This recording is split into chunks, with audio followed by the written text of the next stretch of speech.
સ્થાનિક સ્વરાજ્યની ચૂંટણીને લઈને રાજ્યભરમાં રાજકીય માહોલ ગરમાયો છે। ચોટીલા નગરપાલિકાની ચૂંટણીને અનુસંધાને વિવિધ રાજકીય પક્ષોના ઉમેદવારો પોતાના શક્તિ પ્રદર્શન સાથે ઉમેદવારી પત્રો રજૂ કરી રહ્યા છે। આ દરમિયાન કિન્નર સમાજના ગાદીપતિ અને સમાજ સેવામાં સક્રિય એવા વૈશાલી માસીએ કોંગ્રેસ પક્ષમાંથી ચૂંટણી લડવા માટે ઉમેદવારી નોંધાવી છે। ચોટીલાની નાયબ કલેક્ટર કચેરી ખાતે ઉમેદવારી પત્રો સ્વીકારવાની પ્રક્રિયા દરમિયાન રાજકીય પક્ષોના ઉમેદવારો અને તેમના સમર્થકોની ભારે ભીડ જોવા મળી હતી।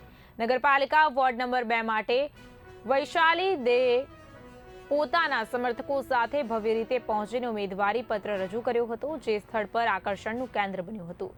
કિન્નરે સમાજમાં વૈશાલી માસી તરીકે ઓળખાતા વૈશાલી દે સમાજ સેવાના કાર્યો માટે જાણીતા છે। તેઓ વર્ષોથી ગૌશાળાઓને આર્થિક સહાય પૂરી પાડતા રહ્યા છે તેમજ જરૂરિયાતમંદ લોકોને મદદરૂપ બન્યા છે।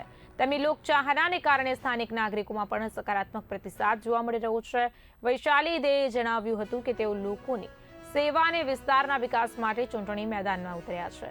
નગરપાલિકામાં ચૂંટાઈ આવ્યા બાદ સ્વચ્છતા, પાણી, માર્ગ અને મૂળભૂત સુવિધાઓના વિકાસ માટે કાર્ય કરવાની તેમની પ્રતિબદ્ધતા વ્યક્ત કરી હતી।